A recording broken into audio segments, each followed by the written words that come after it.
Baik, sampai di sini ada yang ditanyakan?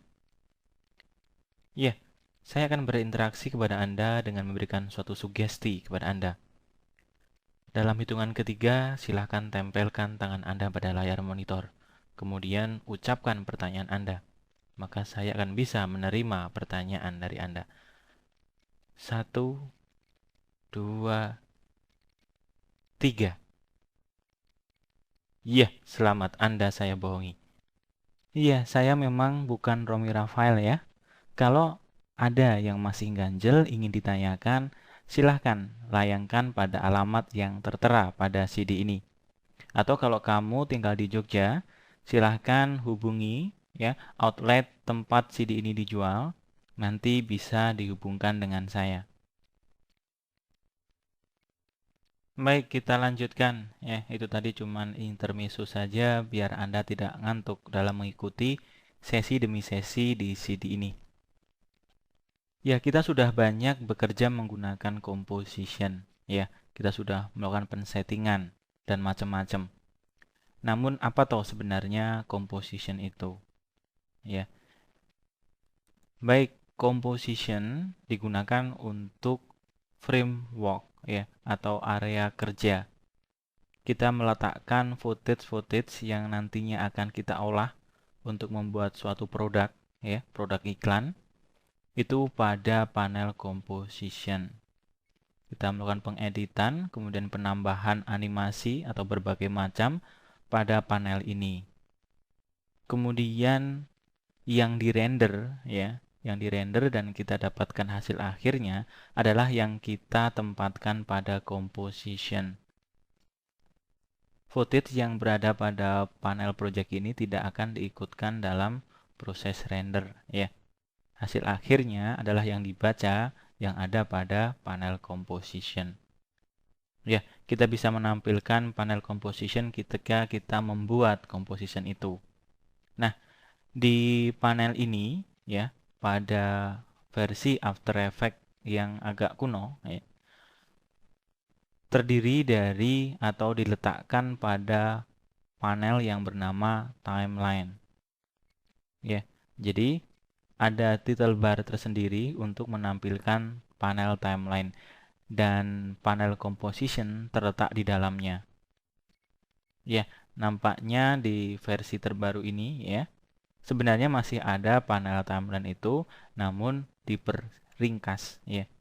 Jadi panel composition ditampilkan bisa berupa tab-tab tersendiri. Kalau kita menampilkan lebih dari satu panel composition.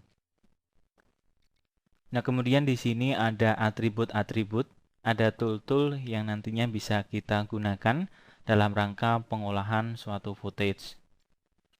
Nah, untuk melihat komponen-komponen apa saja yang ada pada composition ini, ya, pilih ya pull down-nya, kemudian pilih kolom. Nah, ini adalah keterangan-keterangan atau atribut yang bisa kita tambahkan, ya, ataupun bisa kita hilangkan untuk sementara.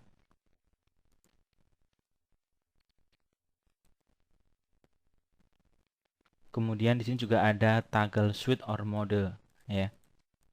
Ini untuk menampilkan atribut yaitu mode. Kemudian di sini ada tool untuk keperluan expand dan collapse ya dari atribut.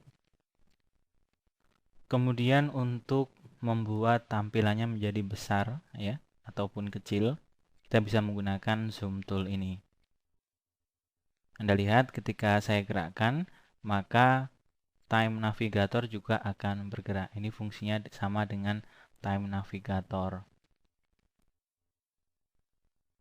Ya, kita sudah tahu di sini ada work area, ada time ruler, kemudian ini adalah CTI, kemudian ini adalah current time display. Ya, ini adalah keterangan dari frame rate yang kita gunakan. Kemudian di sini ada atribut-atribut ya, yang nantinya akan kita gunakan. Ya, properti-properti yang ada di sini atau atribut yang ada di sini nantinya bisa membantu di dalam kita pembuatan suatu project. Kemudian bila kita sudah menambahkan footage ya. Nah, Ini adalah komponen-komponen dari footage.